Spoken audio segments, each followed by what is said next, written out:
Welcome to the Produce Moms Podcast, where we believe there is a produce mom in all of us.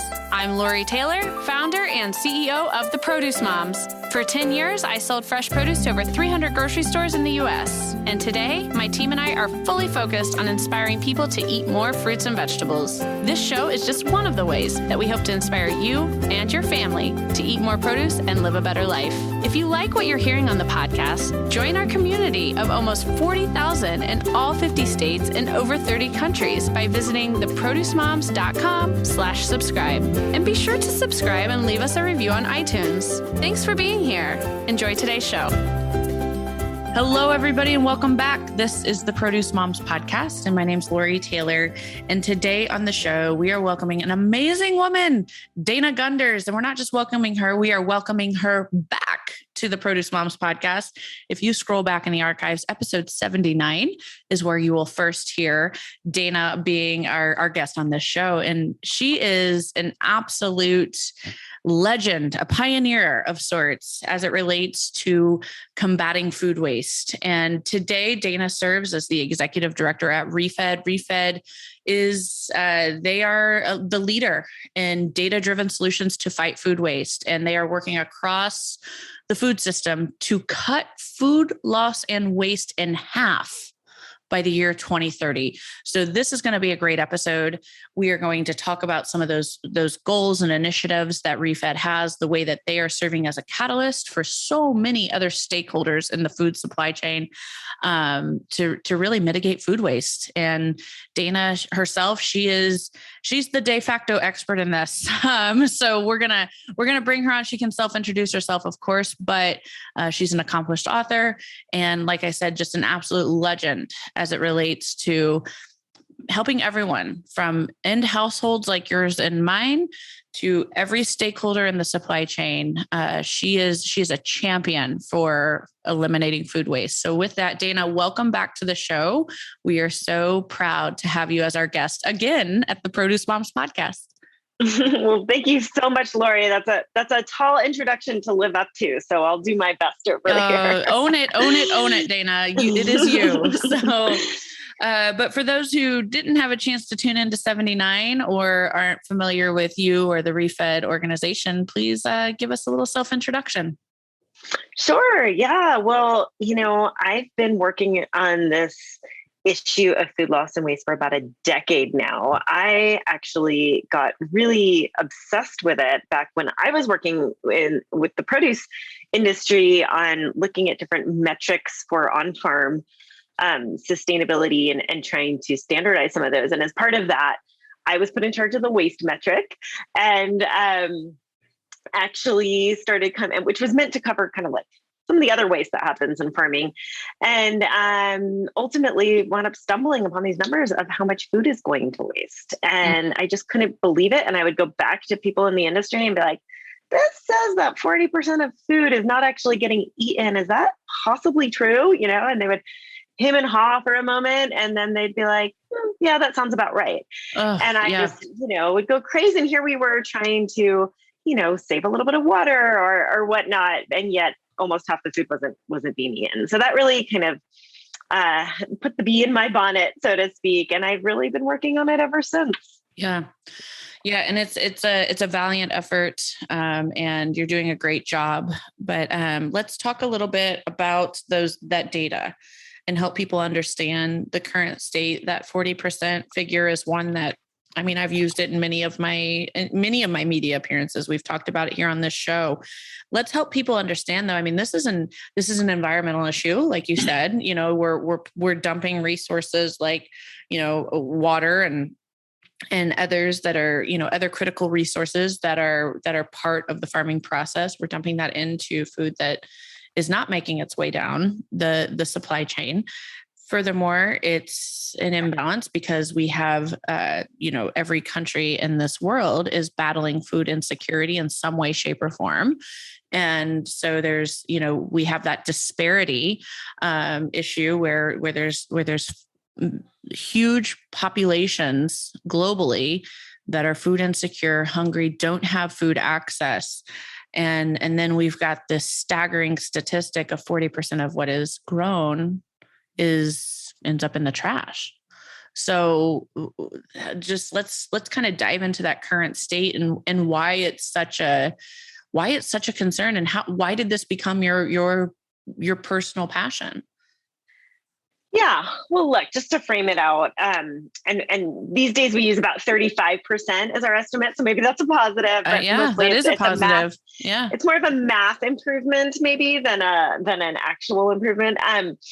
But yeah, I mean, just imagine walking out of the grocery store with 3 bags, dropping one in the parking lot and not bothering to pick it up, right? That's essentially what is happening across the country today. Mm-hmm. Somewhere around 35% of food in the US goes uneaten. It's a very hard number to put our finger on, but let's just say it's a lot, right?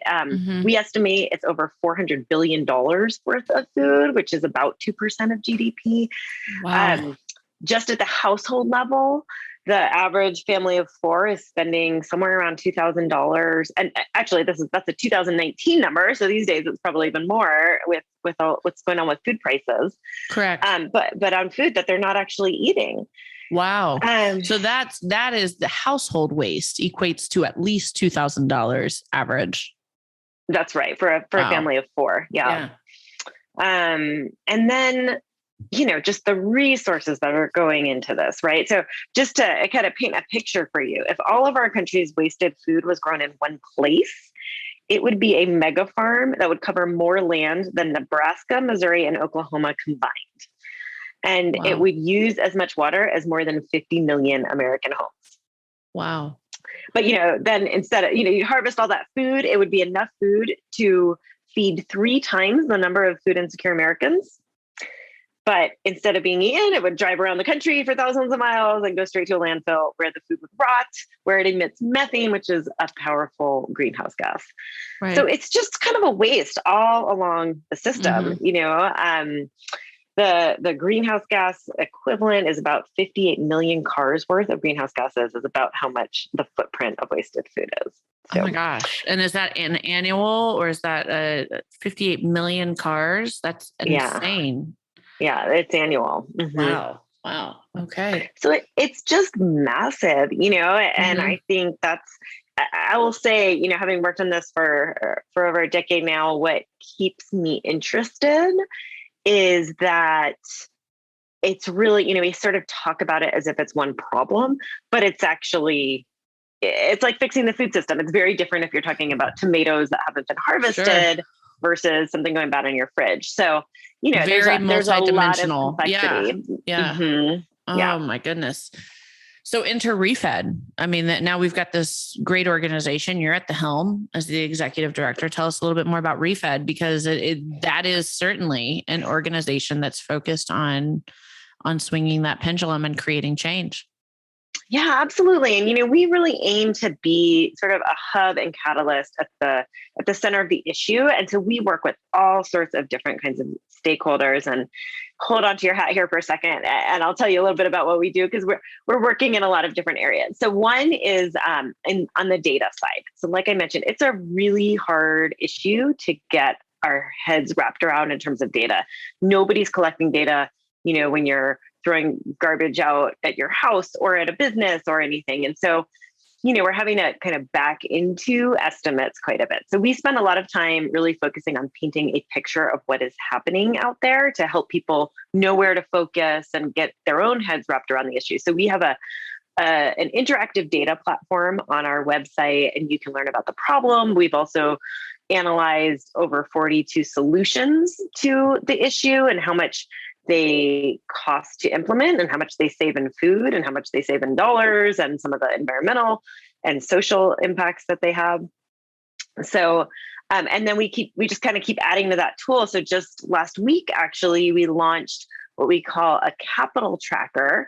And that is, we are now tracking investment into the space, because we have just seen a huge rise in investment. There's like kind of this explosion of innovation and startups. And, that really brings me to our second pillar of work, which is aiming to catalyze more investment in the space, whether it's public dollars, philanthropic dollars, or private investment. We're out there trying to really attract more money and help those folks who are investing figure out where they can put that money that's going to kind of meet their own particular theses and go to work in the best way. So we track over 1,000 different organizations that are working in this space, and now we're tracking the investments as well. So that's pretty exciting. And then it's so important too. I mean, because the money has to be going for good, and oftentimes when folks do allocate financial resources for a macro issue like food waste, they need the guidance of an institution and an organization like ReFed to make sure that their investment is going towards a noble cause, right? Absolutely. And, we see a lot of folks wanting to do something on the issue, but not knowing the details, right? And not knowing kind of, I care about this. I want to do something. I actually want to put money into it, but my goodness, where in the world do I focus? And so that's really where we help to just highlight what's happening, where we see gaps, and things like that. Right. Amazing. Yeah. And then, another role we play is just as a connector. Like I said, we're connected to so many different people working on this topic. So, just this morning, I sent some introductions from a really big company to some really small companies who have a product they're working on that maybe they could pilot with that bigger company, or, connecting researchers to others and local governments, who maybe aren't tracking everything, connecting them to certain programs we know are out there. So we do a lot of that. And one thing we've found in doing that, especially recently, is that the interest at the corporate level in this topic is accelerating really quickly right now. There's over 200 global food companies that have made commitments to the topic. Some, a few years ago, who are already showing real progress. So that's that last area we work in, is trying to kind of enable those companies who have made a commitment or are interested in making a commitment, helping them understand what can they actually do and how do they meet those goals. Yeah, very, very good. And, as you're talking about all of these different companies of tremendous scale and size that are involved here, I can't help but think about what's happening at grocery retail. It doesn't matter where you're shopping, folks. I mean, every grocer has an initiative in place at this point that is focused on, the umbrella term of sustainability. But when you dial into those programs, food waste is, eliminating food waste within their operation is really at the helm of most of these initiatives. So I imagine that ReFed's had the opportunity, Dana, to get involved with some of these grocery retailer programs as well. Yeah, we have. And, I'd say the retailers are probably the furthest ahead, honestly, as the food sector goes on this topic. You have Kroger, who made their zero hunger, zero waste commitments a few years back, and they're, citing 19% reduction already. And they're doing things that you might see in store, things like they have a wilted to wonderful program where they're trying to educate consumers on how they can help revive some of their produce items if they get wilted, or, how do you kind of use things up?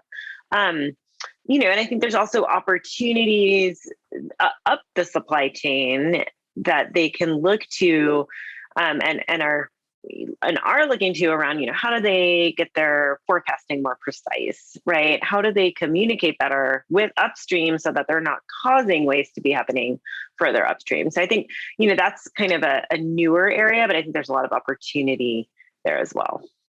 Yeah, absolutely. So ReFed, as you're talking, it feels like almost like a nucleus or a hub, so to say, is probably how I would describe it at this point to anyone who asks me more about it. It's a connector, as you were explaining. But how does your work touch end households? I mean, I know that's part of your personal passion, Dana, with your book, is helping folks eliminate, household food waste. But how does ReFed touch the end consumer? Yeah, as an organization, we don't we don't attempt to reach out, right, and reach the end consumer directly. So I think, the way we touch them can be a little bit more indirect. Right now, for instance, we are really trying to encourage some of the federal agencies to put dollars into a national consumer awareness campaign. I previously worked on one with the Ad Council called Save the Food that has gone a little bit dormant recently, but we hope that there is some kind of big awareness campaign that will be that resource for people and really kind of generate awareness and give them tools and tips and tricks and be sort of, I like to call it the Smokey the Bear of food waste reduction, right? And so we're a little bit behind the scenes, to be honest, when it comes to directly trying to help people in their households as refed. Like I personally, keep trying to post little snippets on Instagram or whatnot as they happen in my own life. And I have 2 little kids. So there's a lot of, amusement, I would say, trying to reduce it in my own household. Right.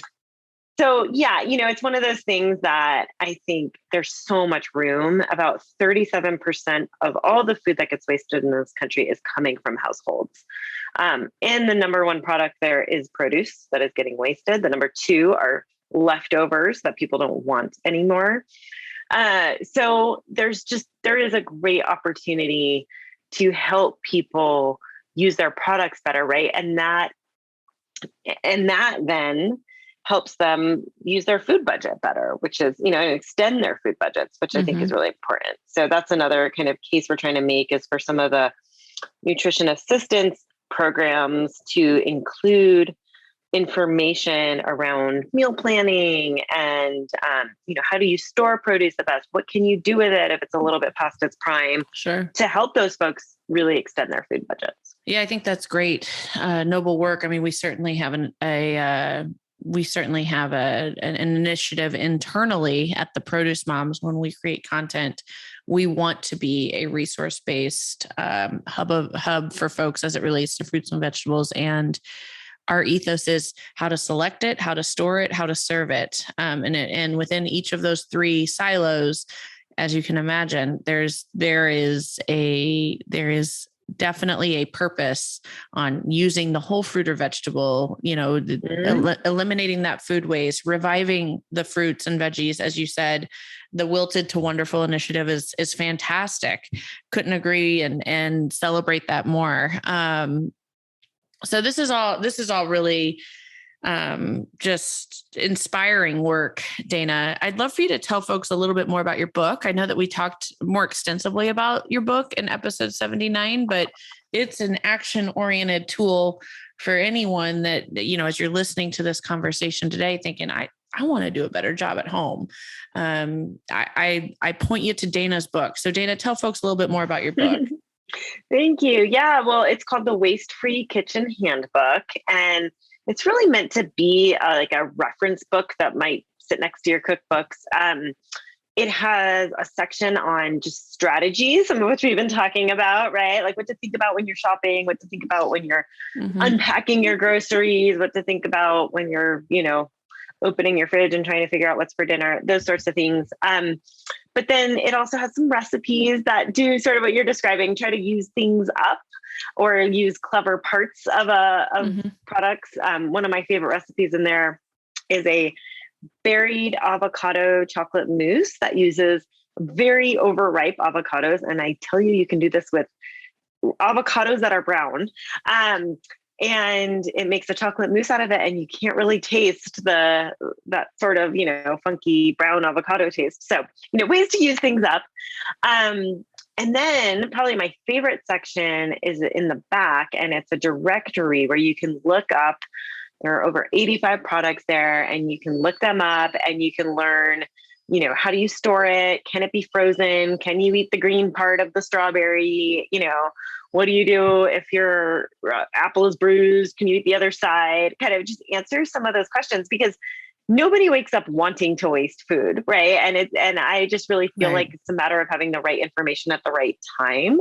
And so it's meant to kind of provide some of that. And I'll tell you a secret, which is that actually a lot of that directory information can also be found online at savethefood.com.